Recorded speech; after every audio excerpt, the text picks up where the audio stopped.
Guys, you are about to witness a world first in the history of advertising, because media planning is going to talk before creative. It's never happened before.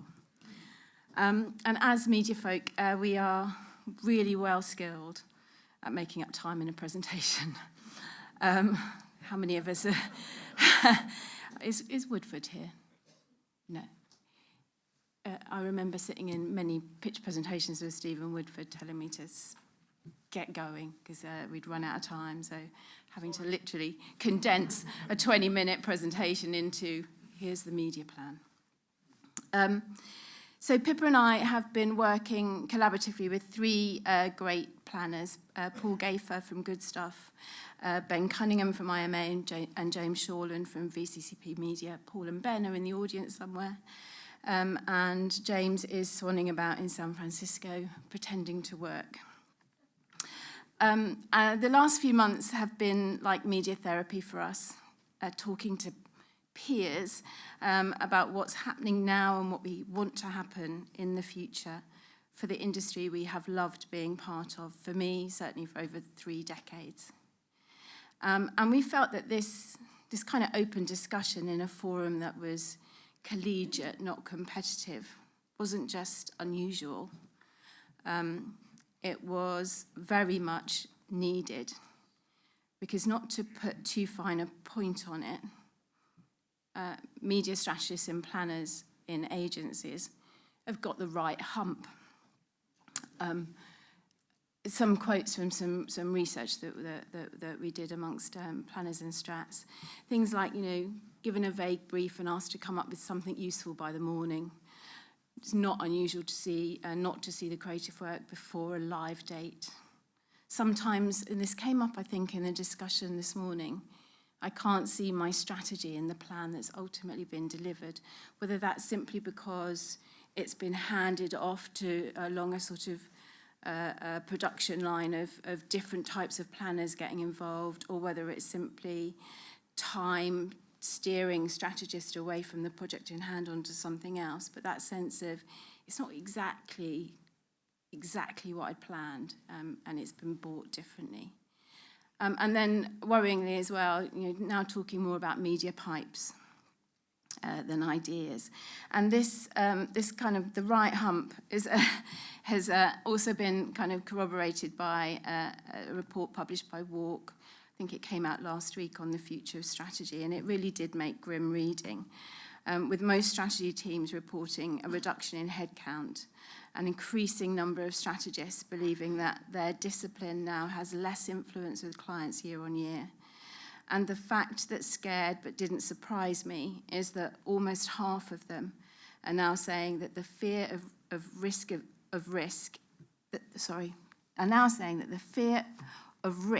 is leading to bland work, and that this is the biggest threat to the discipline. And that's absolutely terrifying, that they're too scared to get it wrong, so they do something that just feels safe. And from our own research, our strategists felt that their craft, the skill that they've spent decades honing, is being reduced at best to a conversation about media plumbing. So what bit of tech should we use to deliver messages to an audience? And at worst, a job that can be done in a couple of milliseconds by AI. This is taken from a sizzle reel from one of the networks, promising more effective and efficient marketing at speed and scale. And arguably, this is our own fault, right? Comms and media strategy has, for too long, been costed by agencies as an overhead, something they would give away for free in order to get their hands on the big prize of the marketing spend. And as we all know, no client really places a value on free stuff. And no agency is going to really support and invest in the stuff that it can't make money on. Which is partly now why we see so-called strategic development being spat out by an AI model in seconds. And yet, as strategists, we know that it's comms thinking aligned with a really big creative idea that will change the fortunes of a client's business.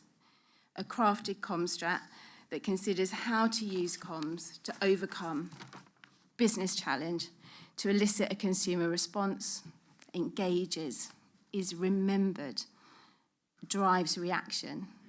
And it's just galling as professionals to know that this skill is now considered almost expendable, not just by the agencies, but by the generation of clients who've come up through performance and understand the language of short-term deliverables, but feel it's too risky to take a leap on an idea if you can't absolutely quantify what will happen.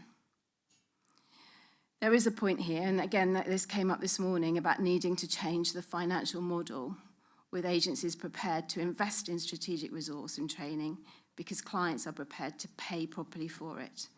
But we should put a pin in that was spoken about this morning. But first, before we do all of that, we need to do something about that gap in understanding of and appreciation for our skill. We need to elevate the skill, because if we don't, then we all might as well become plumbers, plumping clients' money into channels that won't be terribly wrong, but won't be fantastically right either.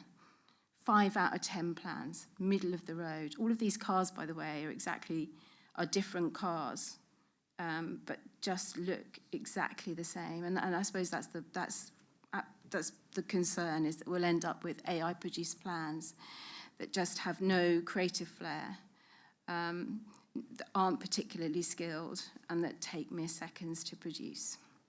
So anyway, like all good media folk, we thought the best thing we could do is only ever talk about this over lunch.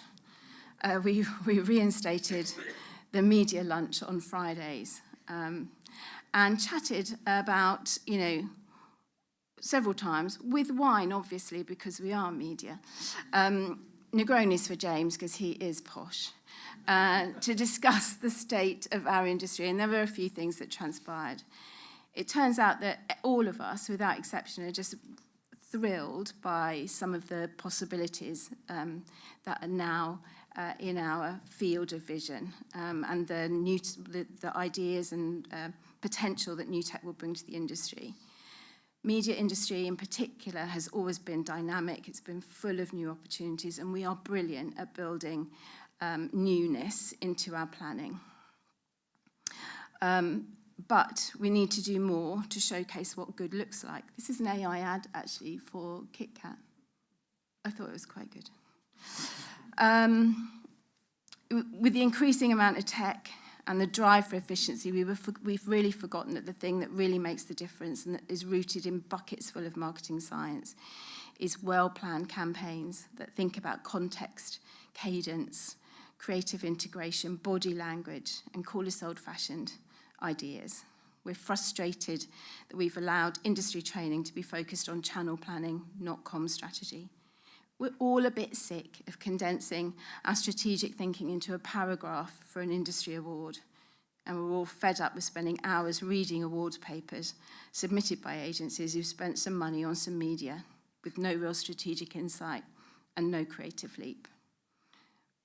This is from me. I'm a bit sick of media cam being ruled by the edtech companies, about feeling like I have nothing in common when I walk along the Croisette and see people who might as well be speaking a different language to me.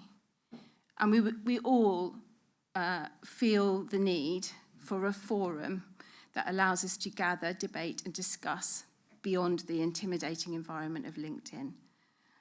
There are some excellent LinkedIn posters. Mr. Wilding is here. People like Graham Douglas, if you're not following him, you really should. People like Greg Newman. But LinkedIn isn't for everyone. It's a very intimidating environment. And so that sort of felt like it was a miss for us, something that we were really lacking. Pips?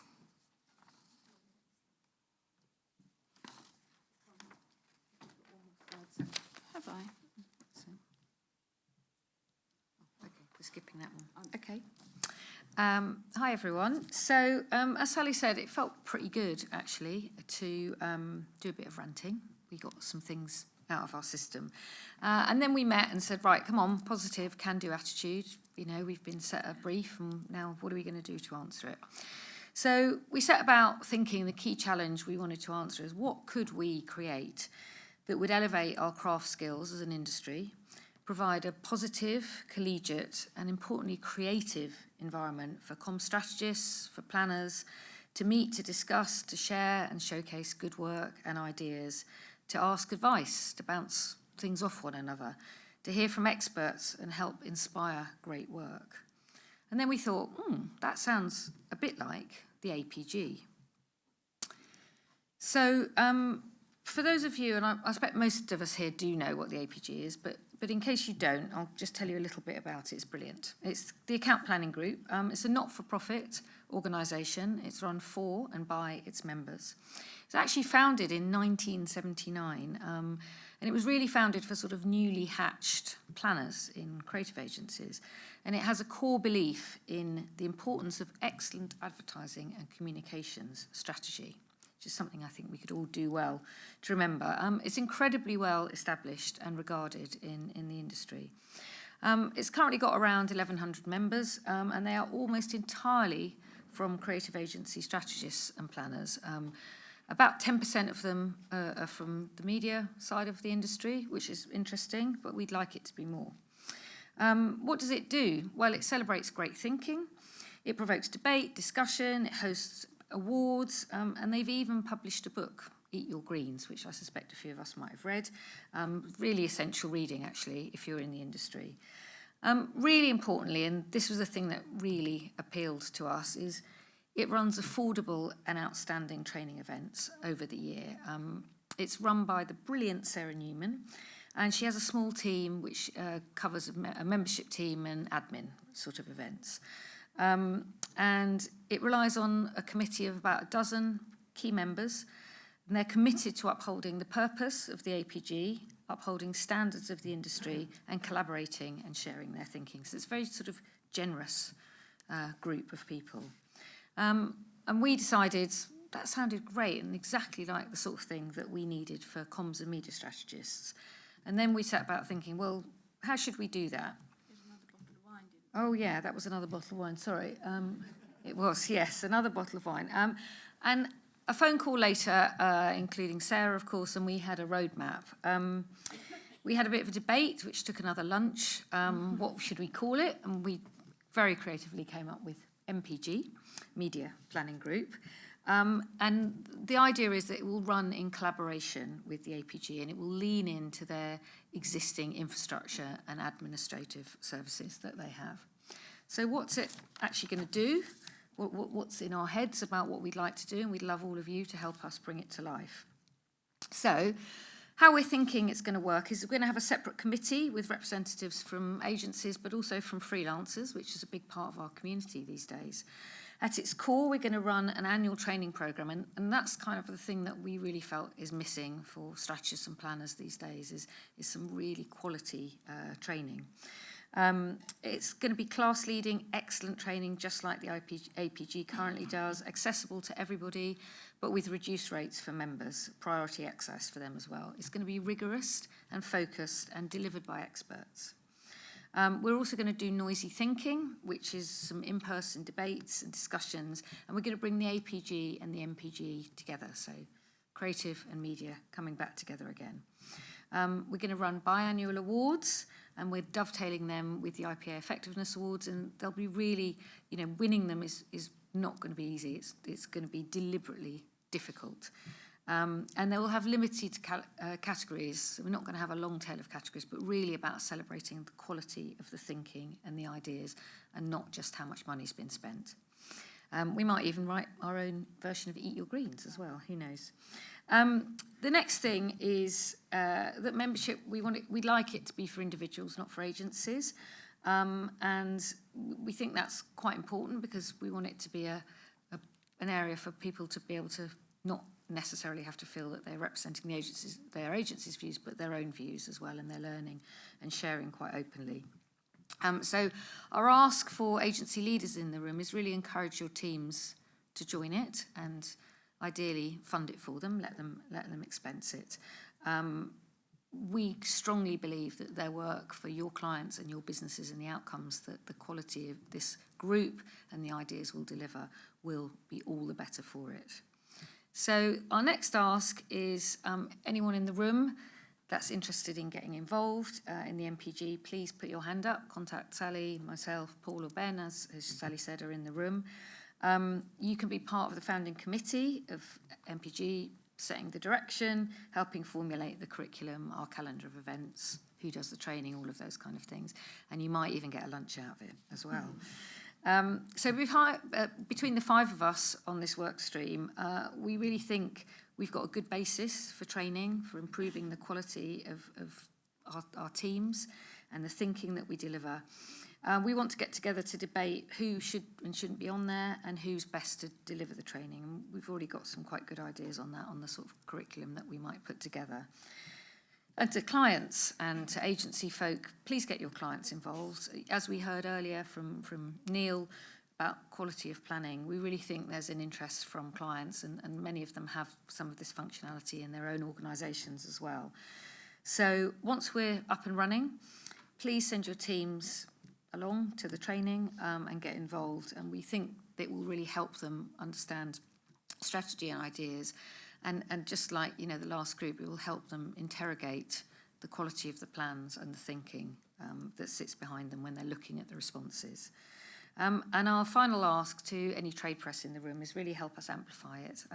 Our current plan is that we're going to open for membership before Christmas, and we'll sort of start running our first events and so on in Q1 next year. So that's where we've got to. We quite like it because it's tangible and actionable. The early indications from some people we've chatted to about it is there seems to be quite a lot of enthusiasm and appetite for it. And hopefully you all feel the same.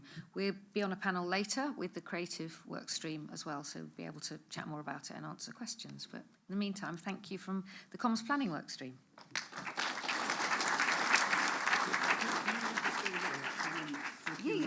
Sure.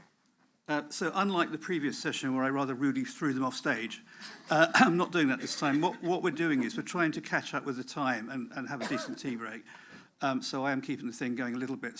But what we are doing is we're now going to have the session about creativity. But we're